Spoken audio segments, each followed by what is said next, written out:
بسم اللہ الرحمن الرحیم لا حول ولا قوة الا باللہ العلی العظیم اعوذ باللہ من الشیطان اللعین الرجیم بسم اللہ الرحمن الرحیم الحمد للہ الذی ہدانا لہذا وما كنا لنہتدی لولا ان ہدانا اللہ وَلَقَدْ جَاءَتْ رُسُلُ رَبِّنَا بِالْحَقِّ وَالصَّلَاةُ وَالسَّلَامُ وَالتَّحِيَّةُ وَالْإِكْرَامُ عَلَى أَشْرَفِ الْأَنْبِيَاءِ وَالْمُرْسَلِينَ حبيب إله العالمين العبد المقيد والرسول المسدد المحمود الأحمد أبي القاسم محمد اللهم صل على محمد وآل محمد وعلى أهل بيته الطيبين الطاهرين المعصومين المظلومين وحماة المستضعفين لا سيما بقية الله في الأرضين واللعنة الدائمة على أعدائهم أجمعين من الآن إلى قيام يوم الدين رب اشرح لي صدري ويسر لي أمري واحلل عقدة من لساني يفقهوا قولي أما بعد اعزائي گرامی، خطبہ حمام جس میں مولا کائنات نے متقین کی صفات کو بیان کیا ہے، انہی صفات کو آپ کے سامنے بیان کیا جا رہا ہے اور مختصر سی وضاحت کے ساتھ، ورنہ مولا کا کلام جو ہے وہ اسی طریقے سے ہے جس طریقے سے بوزے میں سمندر کو سمو دیا جائے اور رکھ دیا جائے، تو مولا کا کلام بھی جو ہے ایک کلام ایسا ہوتا ہے کہ اس کی تشریح اور تفسیر میں اگر انسان پڑھ جائے تو وضاحت و بلاغت سے جو ہے بھرا ہوا کلام ہوتا ہے مولا کا، لیکن پھر بھی جو ہے تھوڑی سی وضاحت کے ساتھ آپ کے سامنے بیان کیا جا رہا ہے کہ مولا فرما رہے ہیں کہ سہلاً امرہ، متقین حضرات کے بارے میں جو پچھلے اس میں بتایا تھا کہ معمولی غذا ہوتی ہے اور کم غذا ہوتی ہے، لیکن معمولی اور کم کا مطلب یہ ہوتا ہے کہ زیادہ ہوس نہیں ہے کہ ہم اچھے سے اچھا کھانا کھائیں، اچھے سے اچھی غذا جو ہے ہمارے پاس ہو جائے، مطلب کہنے کا ہے جتنا ہوتا ہے اسی پر قناعت کرتے ہیں، یعنی یہ نہیں ہے کہ انسان نہیں ہے تو حریص بن جائے اور طمع و لالچ میں پڑ جائے۔ ٹھیک ویسے تو اللہ قرآن میں بھی کہہ رہا ہے کہ ہم نے جو ہے انسانوں کے لیے، بنی آدم کے لیے طیب و طاہر رزق عطا کیا ہے، تو اب یاد رکھیے پاک و پاکیزہ غذا اللہ نے جو ہے معین کیا ہے اور مشخص کیا ہے انسانوں کے لیے، تو اللہ کی نعمتوں کا استعمال کرنا بری بات نہیں ہے، اچھی سے اچھی غذا کھانا جو ہے بری چیز نہیں ہے، رزق جو ہے حلال ہو، چاہے جتنی اچھی چیز کھائے انسان کھائے، کوئی مسئلہ نہیں ہے، لیکن قناعت پسندی ضروری ہے، یعنی کہنے کا مطلب یہ ہے کہ انسان جو ہے ہوس اپنے اندر پیدا نہ کرے کہ یہ بھی ہم کو مل جائے، وہ بھی مل جائے، وہ بھی مل جائے، نہیں۔ میں عام طور پہ ایک جملہ کہا کرتا ہوں کہ انسان کے اندر جانور صفت نہیں ہونی چاہیے، یعنی جانور جو ہے کیا کرتا ہے، اپنا بھی کھاتا ہے، دوسروں کو بھی دیکھتا ہے، وہ بھی مل جائے ہم کو، تو یہ چیز انسان کے اندر نہیں ہونا چاہیے۔ اسی لیے دسترخوان پہ اگر انسان بیٹھا ہوا ہے تو دسترخوان پہ بیٹھ کر جو ہے کھانے کے آداب جو ہے بیان کیے گئے ہیں، مستحبات میں سے ثواب میں ہے کہ اپنے سامنے کی غذا کو جو ہے دیکھو اور اس کو کھانے کی کوشش کرو، اور دوسروں کے پلیٹ کو مت دیکھو، دوسروں کی طرف مت دیکھو کھاتے وقت، تو یہ سب جو ہے آداب دسترخوان میں جو ہے بیان کیا گیا ہے۔ تو وہی مقصد کہنے کا ہے کہ انسان جو متقی ہوتا ہے، دیندار ہوتا ہے، اس کی غذا جو ہے، اس کا کھانا جو ہے کم اور معمولی ہوتا ہے، یعنی اللہ کی نعمتوں کا استعمال کرنا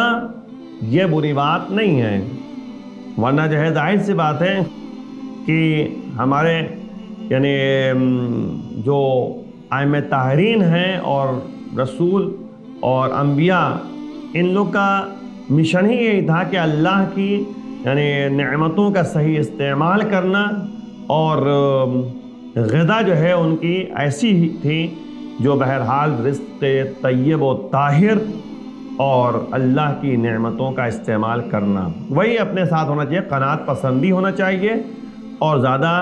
لالچ اور ہوس اپنے اندر پیدا نہ کریں۔ سہلن امرہ، اس کے معاملات جو ہے بہت ہی یعنی آسان ہوتے ہیں، یعنی یوں کہا جائے کہ رویہ جو ہے زحمت والا رویہ نہیں ہوتا،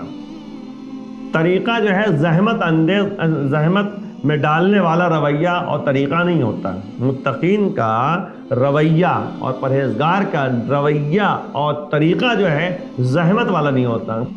یعنی معاملات بالکل آسان ہیں، یعنی وہ کوشش کرتے ہیں کہ سامنے والے کو زحمت نہ ہو، سامنے والے کو پریشانی نہ ہو، سامنے والے کو جو ہے یعنی زیادہ یعنی انتظار نہ کرنا پڑے، کام جتنا آسانی سے ہو سکے اتنا ہی اچھا ہے، ڈیلے نہیں کرنا چاہیے انسان کو۔ جب انسان کے ہاتھ میں کام ہے تو اس کام کو پورا کر دے، اس کام کو جو ہے یعنی انجام تک پہنچا دے۔ یہ مطلب نہیں ہے کہ انسان جو ہے یعنی کیا کرے کہ ادھر اس کو جو ہے ڈیلے کروا دے، ادھر جو ہے کہتے ہیں اچھا ٹھیک ہے کل کریں گے، اچھا ہی پرسوں کریں گے، یہ سب نہیں ہوتا۔ متقی حضرات وہ ہوتے ہیں کہ سامنے والے کے کام کو جو ہے ڈیلے نہیں کرتے، باقاعدہ جو ہے آسان طریقے سے جو ہے معاملات کو یعنی ڈیل کرتے ہیں اور اس میں آسانی پیدا کرتے ہیں، زحمت میں ڈالتے ہیں۔ تو وہی مولا فرماتے ہیں کہ سہلن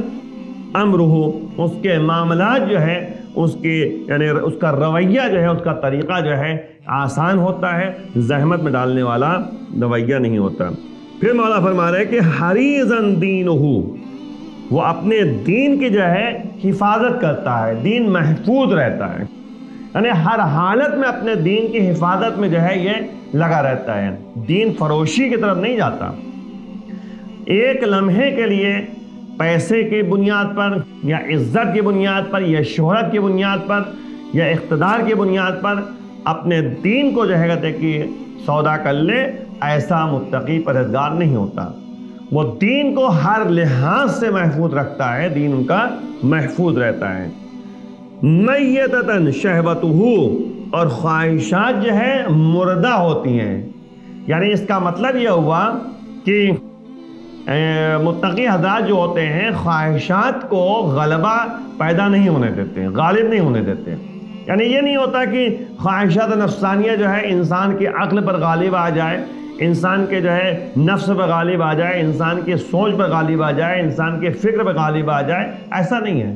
بلکہ وہ اپنی شہوتوں کو، اپنی خواہشات نفسانیہ کو جو ہے کنٹرول میں کرتے ہیں۔ تو یہ جو کہا ہے مولا نے کہ وہ شہوتیں جو ہے مردہ ہوتی ہیں، اس کا مطلب یہ ہے کہ شہوتوں کی طرف جو ہے ان کی زیادہ توجہ نہیں ہوتی، بلکہ وہ حلال کام کی طرف جو ہے توجہ کرتے ہیں، کہ جو بھی کام حلال ہو، آنکھوں سے جو ہے وہ کام کرتے ہیں جو حلال کام ہو، جائز کام ہو، کان سے وہ کام کرتے ہیں جس کا سننا جو ہے جائز ہوتا ہے، جس کا سننا جو ہے حلال ہوتا ہے، زبان سے جو ہے ایسی گفتگو کرتے ہیں جو بولنا جو ہے صحیح ہوتا ہے، یعنی صحیح باتیں بولتے ہیں، بری باتیں نہیں بولتے، غیبتیں نہیں کرتے، برائی، مطلب کہنے کا یہ ہے کہ خواہشات نفسانیہ، پیٹ میں یعنی بھوک لگی ہوئی ہے تو رزق حلال کھاتے ہیں، یہ نہیں کہ ہوس پیدا کر لیں اور پھر اگر جو ہے یعنی ضبط و صبر کرتے ہیں تاکہ حرام غذا جو ہے شکم میں جانے نہ پائے۔ تو اس طریقے سے جو ہے تمام باتیں جو ہیں پائی جاتی ہیں۔ اس کو سمجھنے اور سوچنے کی ضرورت ہے کہ کس طرح سے متقی اور دیندار حضرات جو ہے اپنی زندگی کو آگے بڑھاتے ہیں، خواہشات نفسانیہ کو اپنے کنٹرول میں کرتے ہیں۔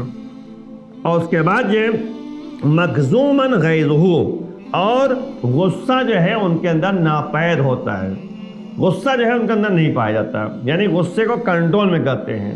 غیظ و غضب کو جو ہے یعنی اپنے یعنی کنٹرول میں رکھتے ہیں، غیظ و غضب کو جو ہے یعنی ابھارنے نہیں دیتے، یعنی کہ غصہ آ گیا تو بدحواس ہو جائیں، غصہ آ گیا تو انسان جو کہتے ہیں کہ جو چاہے وہ کرتا رہے، جو منہ میں آئے بولتا چلا جائے۔ انسان کو ہمیشہ متقی دیندار حضرات وہ ہوتے ہیں جو کنٹرول میں کرتے ہیں غصے کو۔ الغضب و مفتاح کل شر،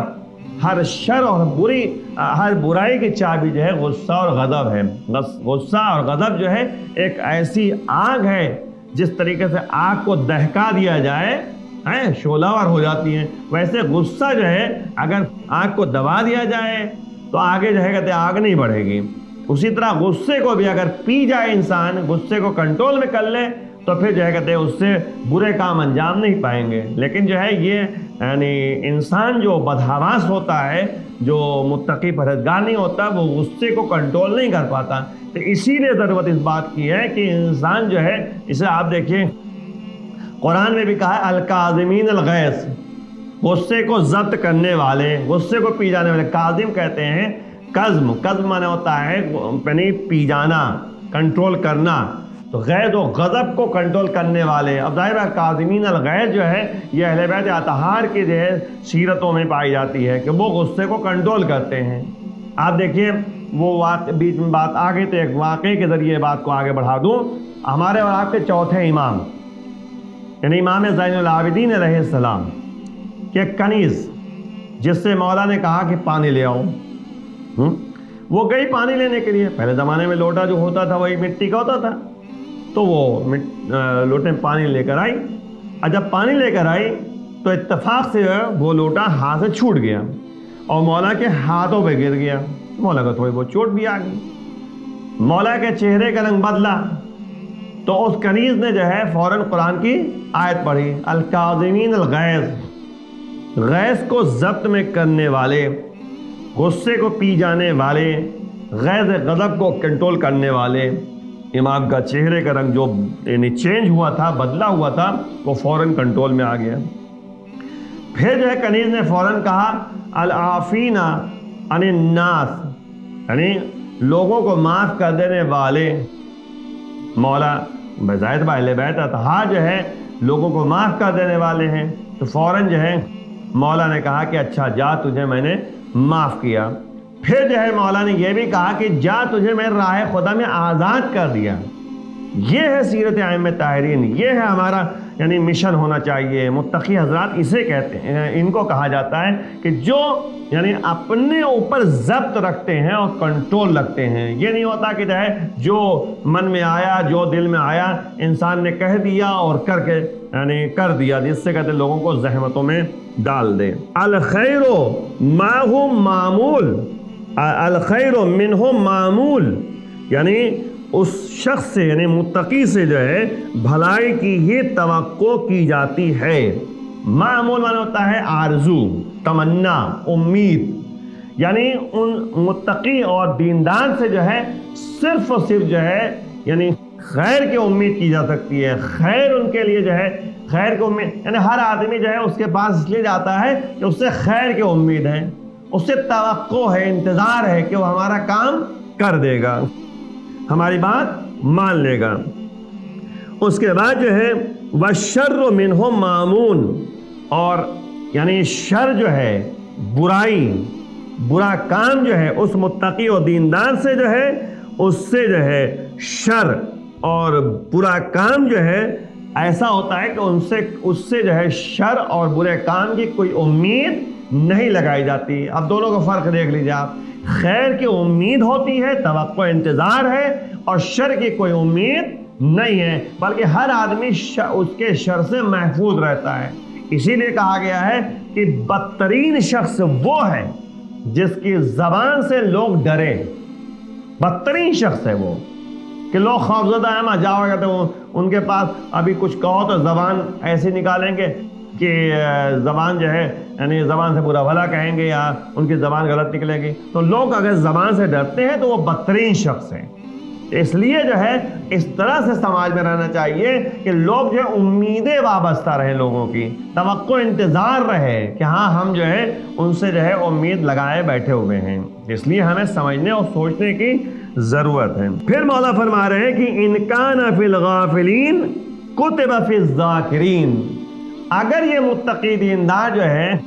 بہرحال یعنی غافلین میں جو ہے زندگی بسر کر رہے ہیں، یعنی ایسے سماج میں رہتے ہیں کہ لوگ جو ہے اللہ کو یاد نہیں کرتے، غافلین میں رہتے ہیں، غفلت ان کے اندر پائی جاتی ہے، تو اگر وہ متقی دیندار جو ہے غافلین کے درمیان زندگی بسر کر رہے ہوتے ہیں تو ان کو کتبہ یعنی ان کو لکھا جاتا ہے فی الذاکرین، وہ ذاکرین میں لکھا جاتا ہے۔ کیا مطلب؟ یعنی وہ ایسے متقی دیندار ہوتے ہیں کہ اگر ایسی جگہ پر بھی زندگی بسر کرتے ہیں جہاں غافلین رہتے ہیں، اللہ کی یاد میں زندگی بسر نہیں کر رہے ہیں، تو وہاں پر بھی جو ہے یہ ذکر خدا میں مصروف رہتے ہیں،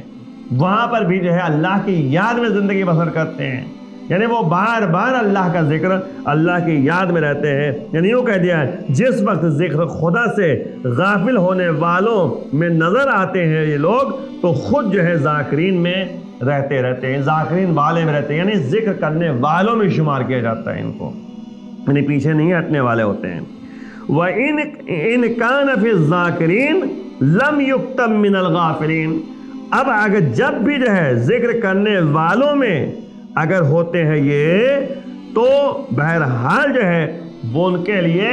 غافلین میں نہیں لکھا جاتا۔ یعنی کیا مطلب؟ یعنی وہ اگر غافلین میں رہتے ہیں تب بھی ذکر پروردگار کرتے ہیں، ذاکرین میں رہتے ہیں تب بھی پروردگار کا ذکر کرتے ہیں۔ یعنی اگر ایمان والوں کے درمیان رہتے ہیں تب بھی جو کہتے ہیں کہ وہ باقاعدہ اللہ کی یاد میں زندگی بسر کرتے ہیں، اور بے ایمانوں کے درمیان رہتے ہیں تب بھی اللہ کی یاد میں زندگی بسر کرتے ہیں۔ وہی مولا فرما رہے ہیں کہ جب بھی ذکر کرنے والوں میں لکھا جاتا ہے تو چونکہ جو ہے اس کا دل جو ہے غافل نہیں ہوتا، اور جب ذکر کرنے والوں میں ہوتا ہے تو ظاہر ہی ہے کہ اسے غفلت شعاروں میں شمار نہیں کیا جاتا، یعنی غفلت کرنے والوں میں شمار ان کو نہیں ہوتا۔ اور ظاہر سی بات ہے خدا گواہ ہے، ایک ایک لفظ جو مولا نے فرمایا ہے، ایک ایک لفظ آب زر یعنی سونے کے پانی سے لکھا جانا چاہیے۔ مولا کا یہ کلمہ ایسا ہے، کلمات ایسے ہیں، لکھنے کے قابل ہے، اور انسانی زندگی میں انقلاب پیدا کرنے کے لیے کافی ہے، یعنی انسان کے اندر بدلاؤ پیدا کرنے کے لیے ایک ایک جملہ کافی ہے۔ کسی ایک جملے کو بھی اگر انسان جو ہے اپنے یعنی عبرت اور اپنے لیے سبق کا سامان فراہم کر لے تو واقعاً جو ہے اس کے اندر بدلاؤ پیدا ہو جائے گا، چینجنگ پیدا ہو جائے گی۔ اچھے لوگوں میں شمار صاحبان تقویٰ جو ہوتے ہیں، متقی پرہیزگار جو ہوتے ہیں، کہ واقعی شان یہی ہے کہ ان سے ہر چیز کی امید کی جائے، یعنی متقی دیندار وہ ہوتا ہے جس سے ہر چیز کی امید کی جائے، یعنی نیکیوں کی امید کی جائے، ہے نا، خیر کی امید کی جائے، اور ان کے بارے میں کسی شر کا تصور نہ کیا جائے، برائی کا اصلاً تصور جو ہے اس شخص کے بارے میں نہ کیا جائے۔ اور اس کے بعد غافلین کے درمیان بھی ذکر کرنے والے ہوتے ہیں، اور بے ایمانوں کی بستی میں بھی اگر جو رہتے ہیں تو ایمان و کردار میں ان کا فرق نظر نہیں آتا۔ میں نے یوں کہہ دیا جائے جیسے گھڑی عام طور پہ جو ہے واٹر پروف گھڑی ہوتی ہے۔ کیا مطلب واٹر پروف گھڑی؟ مطلب یہ ہے کہ وہ گھڑی اگر پانی میں ڈال دی جائے تب بھی گھڑی خراب نہیں ہونے والی۔ تو ایسے متقی اور دیندار لوگ ہوتے ہیں کہ جب یعنی بے ایمانوں کے درمیان رہتے ہیں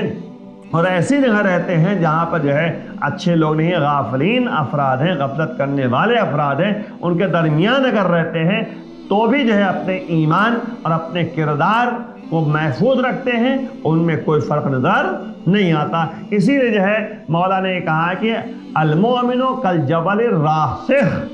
مومن جو ہوتا ہے وہ جیسے پہاڑ نہیں ہوتا، ڈٹا ہوا پہاڑ رہتا ہے، پہاڑ کو جو ہے کوئی ٹس سے مس نہیں کر سکتا، ہلا نہیں سکتا، تو ویسے مومن کا ایمان جو ہوتا ہے وہ پتھر اور پہاڑ کی طرح جو ہے باقی رہتا ہے اور برقرار رہتا ہے اور راسخ رہتا ہے۔ ذرا سے یعنی جیسے پہاڑوں پر آندھیاں آ جائیں، پہاڑ اپنی جگہ پر، ہوائیں چلیں تب بھی پہاڑ اپنی جگہ پر ہے، کوئی جیسے بھی جو آندھیاں آئیں کچھ بھی آئیں لیکن پہاڑ اپنی جگہ سے ہلتا نہیں۔ ویسے مومن کا ایمان جو ہے چاہے جتنی جو ہے فسادات اور فتنے اور باقاعدہ گناہوں اور شر اور برائی کی آندھیاں چلیں لیکن اس کے ایمان میں کوئی فرق نظر آنے والا نہیں ہوتا، ذرہ برابر بھی فرق جو ہے پیدا نہیں ہوتا ایمان میں۔ ایمان ہمیشہ جو ہے بالکل برقرار رہتا ہے۔ جیسے ظاہر سی بات ہے کہ یعنی امام موسیٰ کاظم علیہ السلام کے زمانے کا واقعہ آپ دیکھیے، ہے نا، میں اس لیے اشارت کر رہا ہوں کہ اگر واقعی ہم ایمان کے ماننے والے ہیں تو ہمیں اسی طریقے سے اپنے یعنی ایمان کو، اپنے یعنی دین کو، اپنے کردار کو، اپنی سیرت کو محفوظ رکھنا چاہیے۔ تو آپ دیکھیں امام موسیٰ کاظم علیہ السلام کو زندان میں جو ہے ڈال دیا گیا تھا، قید خانے میں مولا تھے، وہ اپنی عبادتوں میں لگے رہتے تھے، نمازیں پڑھتے رہتے تھے، عبادتیں کرتے تھے، لیکن حاکم وقت نے کیا کیا؟ ایک فاحشہ عورت کو زندان میں بھیج دیا کہ وہ امام کو بہکائے، ہے نا۔ اب وہ اپنے اداکاری سے جو ہے امام کو بہکانے کی کوشش کر رہی ہے، لیکن امام جو ہے اصلاً جو ہے توجہ نہیں کر رہے ہیں، اپنے نماز میں مصروف ہیں، اللہ کی یاد میں مصروف ہیں، ذکر کرنے میں مصروف ہیں۔ اب جب وقت گزر گیا تو وہی عورت جو فاحشہ تھی، امام کے کردار کو دیکھ کر وہ بھی سجدے میں گر گئی۔ یعنی وہ باقاعدہ جو ہے، یعنی یہ افراد ایسے ہوتے ہیں کہ خود تو خود دوسروں کو بھی جو ہے راہ راست پہ لانے کی کوشش کرتے ہیں۔ تو یہ کردار ہے معصومین کا کہ جن کے کردار کو، جن کی سیرتوں کو، جن کے اعمال کو دیکھ کر لوگ جو ہے کہتے ہیں کہ عبرت اور سبق اور یعنی اس سے یعنی اپنی سیرت کو سنبھالنے کے لیے اور سنوارنے کی کوشش کرتے ہیں۔ تو وہی ہوا، تو متقی حضرات وہی ہوتے ہیں کہ جن کے کردار، جن کے اعمال کو دیکھ کر لوگ جو ہے راہ راست پہ آ جائیں، لوگ صحیح راستے پر آ سکیں۔ تو وہی جو ہے مولا فرما رہے ہیں کہ یعفو عمن ظلمہ، اور ان کی خاصیت ہوتی ہے کہ اگر ان کے ساتھ کسی نے ظلم کیا تو ان کو معاف کر دیتے ہیں۔ عفو، بخشش ان کے اندر پائی جاتی ہے، وہ معاف کر دیتے ہیں۔ اور اس کے بعد جو ہے مولا فرما رہے ہیں کہ وَيُعْطِ مَنْ حَرَمَهُ، اور جو ان کو محروم کرتا ہے انہیں دے دیتے ہیں۔ یعنی جو ان کے حق کو ادا نہیں کرتے، حق سے محروم کر دیتے ہیں، یہ متقی انہیں دے دیتے ہیں، ان کو عطا کرتے ہیں۔ مثلا اگر کسی دوست نے کچھ نہیں کیا تو وہ خود ان کے ساتھ کر دیتے ہیں۔ پریشانی میں جب کسی نے ساتھ نہیں دیا متقی دیندار کی پریشانی میں، تو وہ جب دیکھتے ہیں دوسرے کی پریشانی کو تو اس میں ساتھ دے دیتے ہیں۔ یوں کہہ دیا جائے کہ یہ معاف کر دیتے ہیں۔ اگر کسی نے ان کے ساتھ ظلم کیا، ان کے ساتھ جو کہتے ہیں برا کیا، تو وہ درگزر کر دیتے ہیں، وہ معاف کر دیتے ہیں۔ اور جس نے بھی جو ہے ان کے ساتھ جو ہے یعنی نہیں کیا، حق سے محروم کیا، ان کی مدد نہیں کی، پھر بھی وہ جو ہے مدد کرتے ہیں۔ یعنی یوں سمجھ لیجئے کہ آپ دیکھیں کہ جناب امام حسین علیہ السلام حر کے ساتھ کیا برتاؤ کرتے ہیں، آپ غور کریں تو ایک لمحے کے لیے توجہ اور غور کرنے کی حسینیت آپ کے اندر پائی جاتی ہے۔ آپ حسینی ہیں، ہم حسینی ہیں۔ مولا نے اپنے دشمن، بھائی حر تو اس وقت دشمن کی شکل میں تھے نا، پورا لشکر جو ہے دشمن کی شکل میں تھا، امام کو جو ہے گھیر لیا تھا، تو اس کے بعد بھی مولا نے جو ہے سب کو پانی پلایا، پورے لشکر والوں کو، گھوڑے تک کو پانی پلایا ہے، اور کہا کہ جب تک منہ نہ ہٹالے، یعنی گھوڑے منہ نہ ہٹالے تب تک جو ہے پانی نہ ہٹانا۔ تو یہ ہے کہتے ہیں کہ سیرت معصومین، سیرت امام حسین علیہ السلام۔ لیکن یہی حر جو ہے مولا کے ساتھ کیا کرتا ہے؟ مولا کو گھیر لیا، کربلا تک لے کر آئے، یہ لشکر پورا لے کر آیا، لیکن یہی حر جو ہے روز عاشور مولا کی خدمت میں آتے ہیں اور مولا سے معافی مانگتے ہیں تو مولا ان کو معاف کر دیتے ہیں۔ یعنی انہوں نے جو ہے مولا کے ساتھ کیا تھا، لیکن مولا نے جو ہے ان کو معاف بھی کر دیا۔ یہ ہے متقی دیندار پرہیزگار کی صفت، کہ یہ نہیں دیکھتے کہ انہوں نے ہمارے ساتھ کیا کیا۔ آپ نبی کی سیرت دیکھیے، جب فتح مکہ کا واقعہ پیش آیا تھا تو اس کا سب کو بڑے بڑے لوگوں کو گرفتار کر کے نبی کی خدمت میں لایا گیا، رحمت اللہ عالمین کے پاس لایا گیا۔ جب ہاتھوں کو باندھ کر کے ان کے پاس لایا گیا، یہ کون حضرات تھے؟ یہ وہی لوگ تھے جو نبی کو برا بھلا کہتے تھے، نبی کو دیوانہ کہتے تھے، نبی کو ساحر جادوگر کہتے تھے، نبی کو شاعر اور یعنی شعر کہنے والا کہتے تھے، نبی کو جو ہے نبی پر کوڑا پھینکواتے تھے، نبی کو جو ہے پر پتھر یعنی کنکریاں پھینکواتے تھے، نبی پر جو ہے کوڑا پھینکواتے تھے، گندگی پھینکواتے تھے۔ یہ وہ حضرات تھے، نبی کو پریشان کرتے تھے، ان کو گرفتار کر کے لایا گیا تھا نبی کے سامنے مکے میں۔ لیکن نبی نے ایک سوال کیا کہ بتاؤ تم لوگ مجھ سے امید کیا رکھتے ہو؟ کہا آپ تو کریم ابن کریم ہیں، آپ تو کریم کے بیٹے کریم ہیں، آپ کے ابا بھی کریم تھے، آپ بھی کریم ہیں۔ یعنی ایک سلسلہ بتا دیا ہے، عبداللہ کے بارے میں بھی، عبد المطلب کے بارے میں، ہے نا، یہ سب جو ہے سلسلہ بتا دیا۔ نبی نے کہا کہ ان کے ہاتھوں کو کھول دیا جائے، ان کو آزاد کر دیا جائے۔ اب آپ غور کریں، یعنی یہ نبی کی سیرت ہے، انتقام نہیں لیتے، انتقام کا جذبہ نہیں ان کے پاس ہے۔ ہمارے اندر کیا ہے، ذرا سا کچھ ہوتا ہے دل میں بیٹھا لیتے ہیں کہ ہم ان سے جو ہے انتقام لیں گے، ہم ان سے جو ہے کہتے ہیں کہ بدلہ لیں گے۔ یہ سیرت جو ہے متقی دیندار کی نہیں ہے۔ متقی دیندار کی سیرت یہی ہے کہ وہ یعنی یعفو عمن ظلمہ، معاف کر دیتے ہیں اس کو معاف کر دیتے ہیں جنہوں نے ان کے ساتھ ظلم کیا ہے۔ وَيُعْطِي مَنْ حَرَمَ، اور عطا کرتے ہیں، دیتے ہیں، جو محروم کرتا ہے اسے دے دیتے ہیں، اسے عطا کر دیتے ہیں۔ وَيَصِلُ مَنْ قَطَعَهُ، اور جو قطع رحم کرتے ہیں۔ قطع رحم کیسے کہتے ہیں؟ یعنی رابطے کو توڑ دینا، قطع تعلق کر دینا۔ جو قطع تعلق کر دیتے ہیں ان سے اپنے تعلقات کو جوڑتے ہیں، صلہ رحم کرتے ہیں، یعنی قطع رحم کرنے والوں کے ساتھ جو ہے صلہ رحم کرتے ہیں۔ قطع رحم اور صلہ رحم کے بڑے یعنی اثرات ہوتے ہیں۔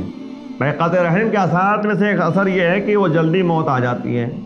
مال میں برکت نہیں ہوتی، ہے نا۔ یہ سب چیزیں جو ہے قطع تعلق کرنے کے جو ہے بڑے برے اثرات ہوتے ہیں، اور لیکن صلہ رحم کے جو ہے اثرات بہت اچھے ہوتے ہیں۔ عمر میں اضافہ ہے، مال میں برکت ہے، عمر میں برکت ہے، ایک دوسرے سے میل محبت قائم ہوتی ہے، تو برقرار رہنا ہے۔ بہرحال